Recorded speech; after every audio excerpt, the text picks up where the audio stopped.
So yun mga kaibigan, mga kalingap at Nanay Teresita, hindi mo man ito nakikita, ito po ay iaabot ni tatay sa iyo. Okay? Salamat po. Ayan nanay. Salamat po sa tulong ninyo.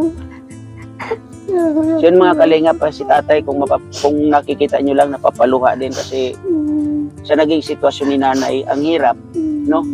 Kasi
isang mapagpalang araw na naman po sa ating lahat mga kaibigan, mga kababayan, mga kalingap. At lalong-lalo na po sa ating mga kababayang OFW. Tayo po ay may pupuntahan ng isang lola na siya daw po ay isang bulag at siya po ay nangangailangan daw po ng kunting tulong. Tara mga kaibigan, mga kababayan, mga kalingap, sabayan niyo po ako at samahan niyo po kami at atin pong tunghayan kung ano po yung kanyang kwento. Tara mga kaibigan, mga kalingap.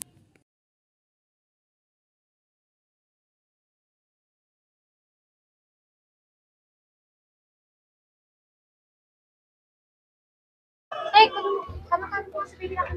Ay, malakalim mo sila. Saan si nanay? Ayun po sa loob eh, hindi po kasi makakita. Hindi po kasi siya makakita. Hindi siya makakita. Opo, bulag na po. Ayun po si nanay. Yan mga kalingap, mga kaibigan, mga kababayan, yan po si nanay. Tayo po ay pinapapasok ni nanay. Pwede bang ipasok yung tsinelas dito? Sige, okay lang po. Thank you. Okay lang po nanay. Ayan mga kalingap si nanay. Pasok po kayo sa loob. Si nanay po ay isang bulag. Nanay, ano po pangalan ninyo nanay? Teresita Gragas po. Teresita Gragas. Gragas. Opo. Tagamayo Gragas.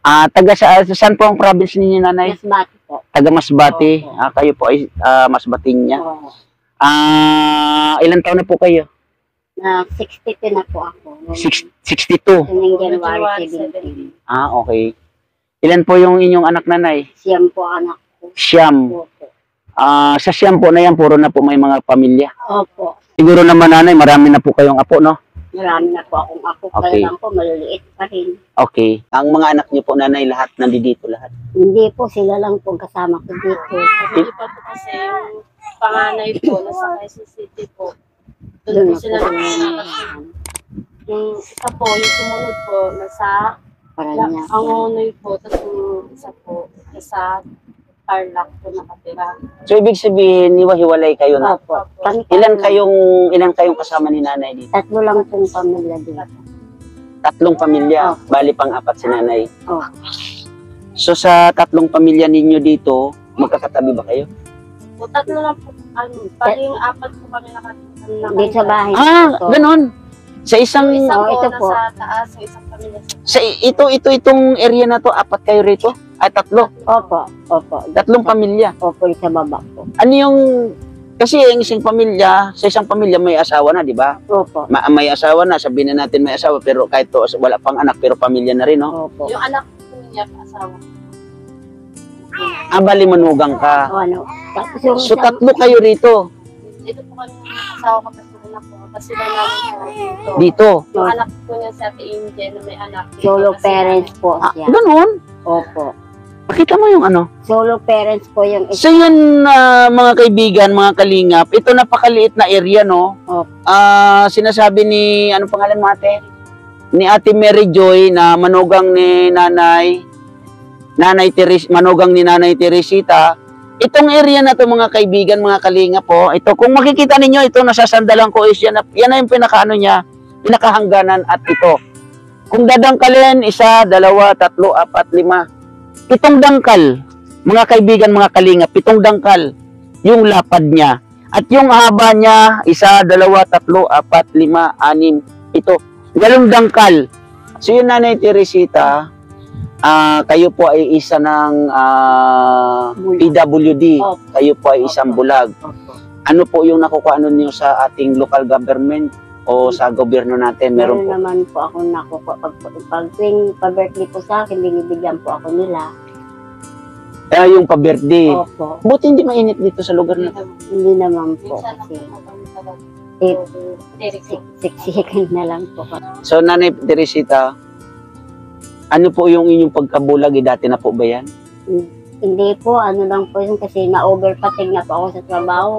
Mula po nung namatay po yung asawa ko, ako na po nagtatay yung tatay, nanay, nagtutulak po ako ng karton para po mapakain ko po yung mga anak ko. Iniwan po ako ng asawa ko, maliliit pa po sila. Ako na po ang naghahanap buhay araw-araw, napalaki ko po sila, napag-aral ko naman din po sila. Kaya lang po, hindi po sila nakapagtapos pag-aral. Dahil po ganito po ang buhay ko. Ako hirap na hirap po ako sa buhay. Tapos ganito pa, minsan wala po kaming pagkain, pag wala pong trabaho yung anak ko, yun po nagbibigay sa amin ng pagkain. Yun nandito po yung anak ko. Minsan po extra lang sa jamsa po. Yung asawa ko. Minsan po walang trabaho, walang kita. Minsan po wala kaming ulam, wala kaming bigas. Nag-aantay tulad ngayon, wala pa siya. Nag-aantay po kami. So ibig sabihin ninyo, Nanay Teresita,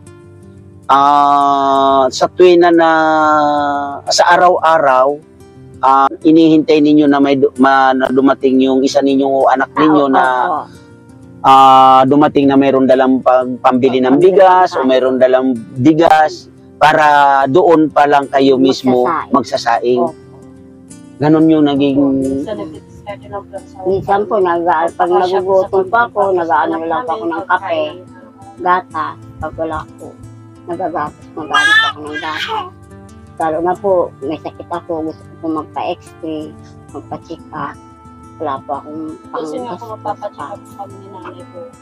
Ilang taon po kayo, Nanay Teresita, na kumbaga nagpakahirap sa trabaho? Sabi niyo nga, nagtutulak. Ano po yung tinutulak ninyo? Kariton po. Kariton po. Ano po yung naging trabaho niyo? Nagtutulak kayo ng kariton, Nanay?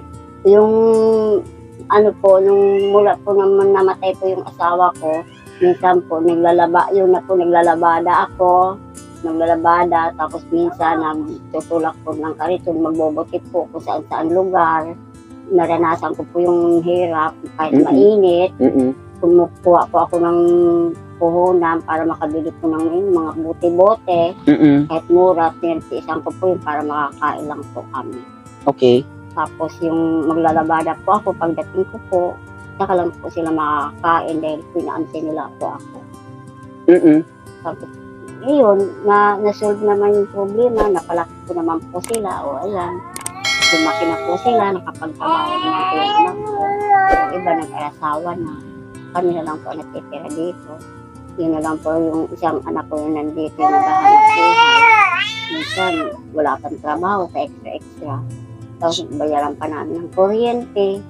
So, ang ano ko, Nanay, di ba sabi ninyo nagtutulak kayo ng kariton, kayo ng buti dati. Opo. So, yung mga panahon na yun, Nanay, kayo ay nakakakita pa, di ba po ba? Opo, nakakita po. Paano po, ano po yung naging dahilan at kayo po ay nabulag? Yung nag-umpisa lang po yung nagluluha yung mata ko para magpula na mahapdi. Tapos nang lalabo na po yung mata ko, na masakit. Tapos yun na po, nagpa-check up po ako sa Bagong Bayang kay Kaponse. Yun sabi po ng doktor, kailangan po agapan ko daw yung mata ko dahil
Okay. kasi marami po silang anak. Okay. Nangungupahan din po sila.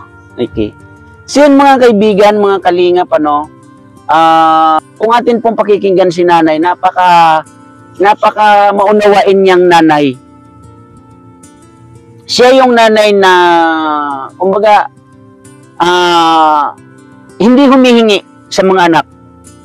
Na hindi siya, kumbaga wala siyang sa mga anak niya na, ano nyo ko kasi ganito na ako, dapat tulungan nyo ko. Siya yung nanay na walang ganon. Siya yung nanay na umiintindi sa sitwasyon, sa kalagayan ng kanyang mga anak. Di po ba mga kalingap, mga kaibigan, ang isang nanay na ganito ay dapat masuportahan. Lalong-lalo na sa kanyang sitwasyon, sa kanyang kalagayan na sana hindi naman niya,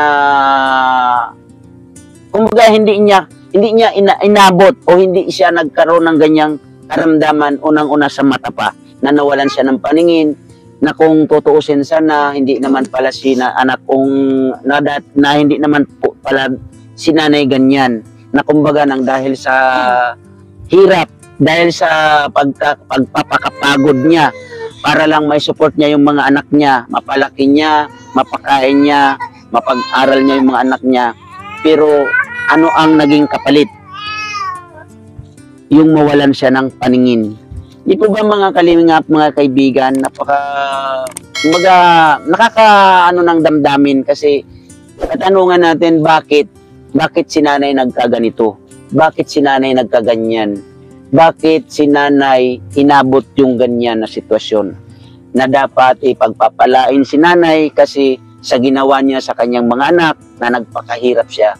Pero ano na lang, ito nga matatanong ko, paano na lang si nanay? At sa mga anak naman ni nanay, siguro hindi rin natin sila masisisi kasi nang dahil na rin sa kawalan, kaya natitiis. Tiis na lang. Kasi dahil, yun nga, ulitin ko, dahil sa kawalan ng bawat isa sa mga anak ni nanay, kaya hanggang ngayon si nanay ay nandito sa lugar na ito. So yun mga kalingap, mga kaibigan, nasabi nyo, inihintay nyo si mister nyo, anak ni nanay, para makakain. Paano yan? Kasi si tatay naman, mga kaibigan, mga kalingap, medyo talagang kapos pa o talagang kulang. Kaya ayan, Nanay Teresita,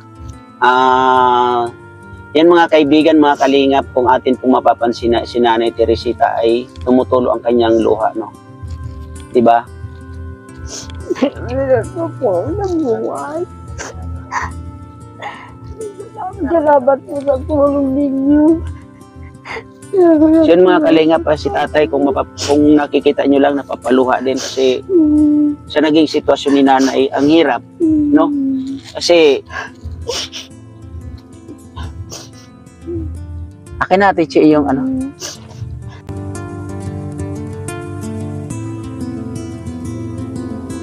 Si nanay po ay ating bibigyan ng konting ayuda. Na nasasabi niya nga po kanina na inihintay niya yung kanyang anak na dumating para magkaroon sila ng isasaing. So, ang magiging problema nila sa ngayon mga kaibigan, mga kalingap, ay yung kanilang magiging ulam. Paano yan, ano pangalan mo ate? Paano yan ate Mary Joy, si tatay walang dalang ulam? Okay lang. So yun mga kaibigan, mga kalingap, at Nanay Teresita.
Si nanay walang binabawal na pagkain o ulam. Walang binabawal sa Wala, Hindi siya high blood, hindi siya, no? hindi naman.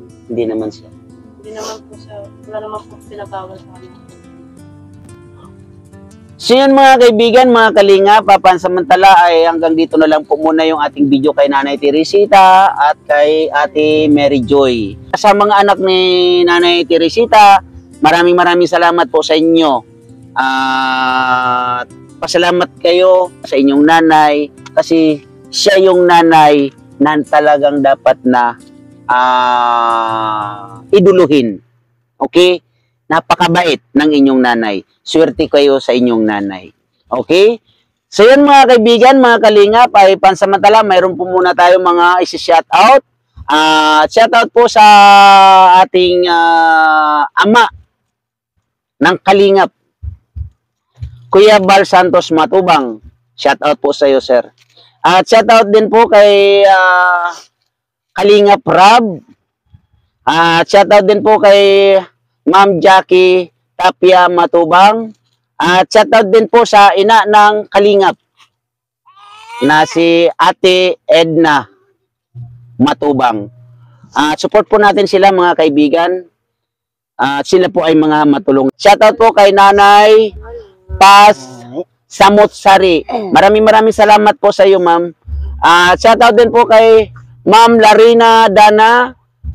Sa inyong dalawa po, maraming salamat. Shoutout kay YMBZ TV. Ate Joan, maraming salamat sa iyong tulong. Okay? At nandito na po. At yan po ay pinag-hati-hati ni tatay, no? Maraming salamat po sa iyo, Ate Joan. Shoutout po sa lahat ng nasa incubator room ng Kalingap team. Maraming salamat po sa inyong support sa bawat isa, sa support natin sa bawat isa at support natin sa lahat, no? Maraming salamat din po sa lahat-lahat. Lalong-lalo na kay Ate Lani Carmilotis, maraming salamat po sa iyo. Sa team support, shout out po sa inyong lahat.